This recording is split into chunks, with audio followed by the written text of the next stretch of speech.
I've worked with Dr. Mather for over 30 years. You know, we laugh and say that we've been together longer than many of our coworkers been living. He was a fellow and I was a new nurse at Temple in the heart failure unit. Easily, he's an amazing doctor. His CV is over 60 pages, but what it does not tell you is the type of individual he is. I know that's what kept me with him. So I've known Paul since 1993 when I was a brand new attending at Temple and he was a senior cardiology fellow, and it's been a great ride. I think we both relish the team sport that is modern clinical medicine. I was working in a cardiac step-down unit when Dr. Mather and his team came to start the very first heart transplant program at Jeff.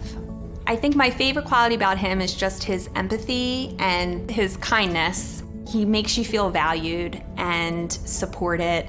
He's not just a colleague, he's a friend, he's a mentor. There have been so many personal things that have happened in my own life with my father having a heart attack. I had a daughter who got very sick in the hospital, and one of the first people that came to see me was Dr. Mather. I first had the pleasure of meeting Dr. Mather when I was in 7th grade. My father got sick at the age of 49, and Dr. Mather just had a way of speaking to my parents and to me, put us at ease, knowing that everything was going to be okay. My father ended up being the first heart transplant at Thomas Jefferson. The only request my dad ever made of Dr. Mather was, can you please make sure that I live long enough to see my son ordained a priest? And sure enough, he did. People would always say to me, you should meet Paul Mather. And when I finally met him, everything I heard was understated. He's a fantastic individual, a skilled physician, but someone who cares deeply about the community. The patient is always at the center of his day, but when it's not just taking care of the patient, how's the nurse doing? How's my secretary? How's it going in your life? Can I help you? What Paul Mather will always be known for is he put all of us first before himself. One of the reasons I focused on the holistic approach to a patient is because a patient is not their disease. They are a whole bunch of things that have been affected by a medical process. And it's not just the patient, it's their family, it's their kids, it's their hopes, their dreams, their fears.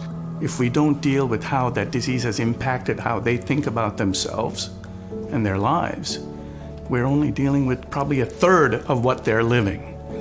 What I'd like to say about health disparities in the city and in our country, and actually the world, is that injustice in healthcare is the greatest injustice of all, to paraphrase Martin Luther King. If we can close the gap even a bit, it'll be exponentially influential in saving people's lives or creating a better quality of life. So what I would hope all the partners with the American Heart Association could accomplish in Philadelphia and elsewhere is to drive the energy of their people into the communities and see where they can make a difference. If people are worried about copay of medicines versus food on their table, that is an unfair and unequal health system. So what we have to say is all of us here present are responsible for each other. That, to me, is a vital fact of a community. That's why we are living together.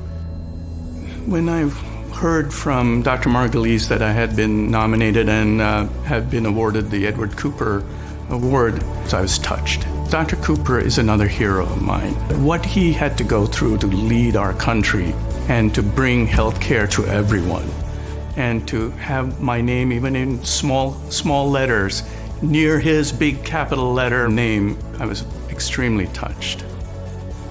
Paul, I couldn't think of a better person to win the Edward S. Cooper Award. I wish you all the best and look forward to our many ongoing years together. Your legacy, being so closely aligned with Dr. Cooper going forward, is going to, for generations, push the entire city forward to be better and hopefully more like you. American Heart Association made a wonderful choice choosing you to be the 2023 Dr. Edward Cooper Award recipient. Great job, Paul. I'm proud of you.